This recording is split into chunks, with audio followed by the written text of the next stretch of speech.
માનનીય રાજપાલસિંહ બાપુને હું નિવેદન કરું છું કે આપ સૌનું આપણું ઉદ્બોધન આપો.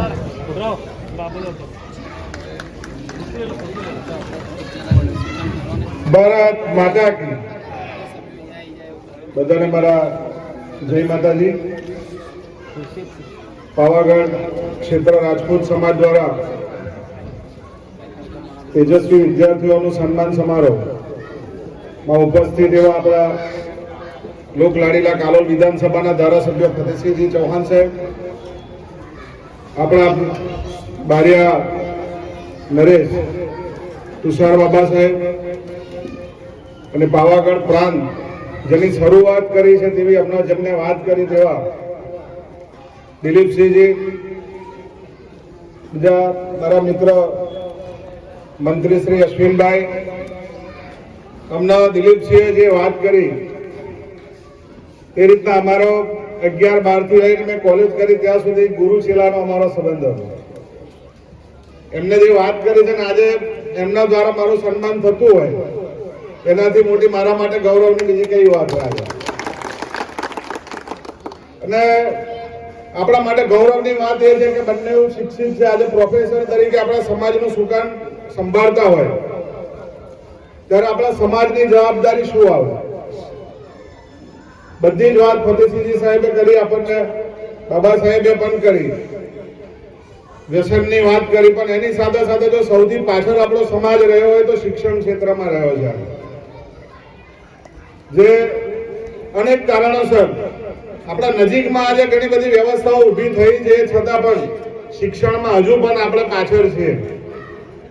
અને એનાથી મોટી વાત અત્યારે દીકરીઓ સૌથી આગળ ભણવામાં છે. આજે કદાચ સન્માનમાં અહીંયા જે સંખ્યા દીકરીઓની વધારે છે, આપણા સમાજ માટે ગૌરવની વાત છે, પણ સાથે સાથે દીકરાઓને પણ ભણાવવા પડશે. જે સામાજિક પ્રશ્નો ઊભા થાય છે આપણે જોયું છે. આજે દીકરી જ્યારે ભણી ગણીને વધારે ભણી હોય અને જ્યારે સંબંધની વાત આવે તો સ્વાભાવિક છે કે માતા પિતા એની સામે એવા સંબંધ શોધવાનો પ્રયત્ન કરતા હોય ત્યારે સમાજમાં આવા દીકરા મળવાનું જે મુશ્કેલ પડે છે આપણને. એટલે એના માટે આપણે શિક્ષણ ઊંચું લાવવું પડશે.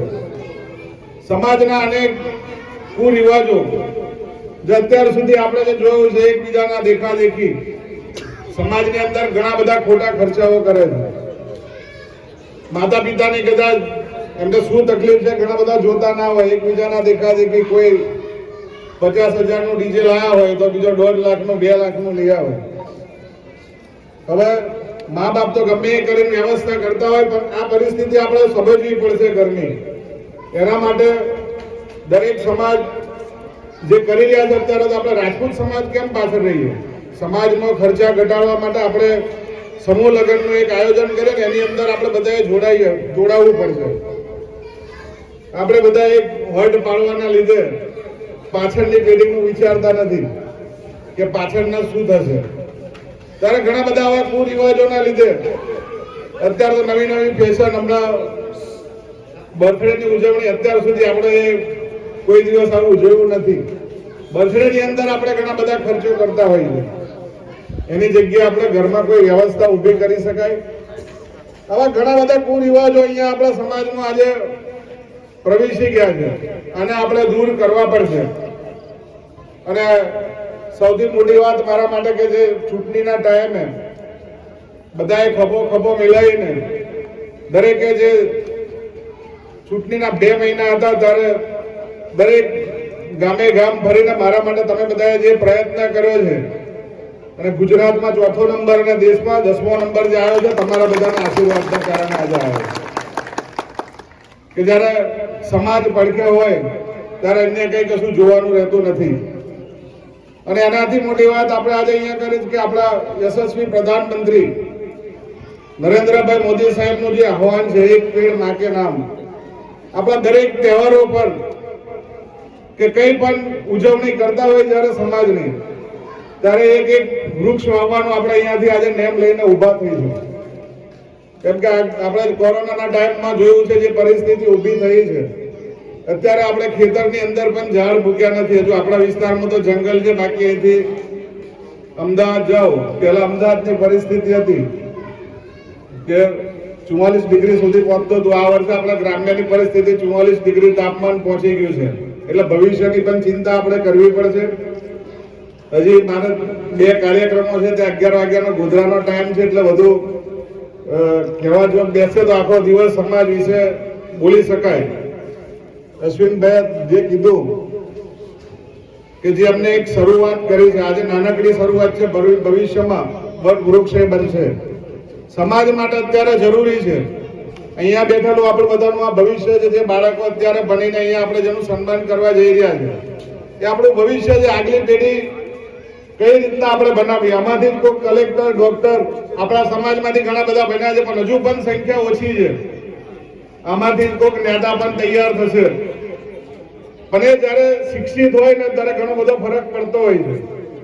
શિક્ષિત તમે જોયું હશે, શિક્ષણ મેળવેલો કોઈ પણ નેતા હશે, એમાં પણ ઘણો બધો ફરક હોય છે જે સમાજને માટે. અને સૌથી મોટી વાત, આપણે એક વાત, ક્ષત્રિય તો છે, ક્ષત્રિયની સાથે આપણે હિન્દુ છે એ વાત કોઈ દિવસ નહીં ભૂલીએ. હિન્દુ તરીકેની આપણી જે ફરજ છે એ આપણે પૂરી કરીશું ને ક્ષત્રિય તરીકેનો આપણો ધર્મ શું છે. હમણાં સાહેબે કીધું તેમ આપણી દીકરી જયારે ઘરની બહાર નીકળતી હોય ત્યારે એને સૌથી પહેલા ઘરમાંથી અત્યારના યુગ મુજબ એને તૈયાર કરવી પડશે. એને રાણી લક્ષ્મીબાઈ જેવા ઇતિહાસ જે છે એને સમજાવવો પડશે. ઘરની બહાર જયારે નીકળે તો રાણી લક્ષ્મીબાઈ બનીને નીકળે. એ પણ આજે અહીંયા આગળ એક સમાજને અહીંયાથી કહીશ અને એને માતા પિતાને પણ એ કહીશ કે શીખવાડવું પડશે. આપણે તેને નવી પેઢી જે તૈયાર અત્યારે જે વ્યસન ને ફેશનમાં થઈ રહી છે એના માટે જાગૃતતા આપણે લાવવી પડશે. અને જે આજે તેજસ્વી વિદ્યાર્થીઓ અહીંયા આગળ પહેલો બીજો નંબર જે લાયા છે તેના માટે વિદ્યાર્થીઓને એમના માતા પિતાને પણ હું અભિનંદન આપું છું. અહીંયા મારું સ્વાગત થયું છે તે બદલ ક્ષત્રિય રાજપૂત સમાજ હું અહીંયાથી આભાર માનું છું. ભારત માતા કી જય. વંદે માતરમ. જય જય ગરવી ગુજરાત.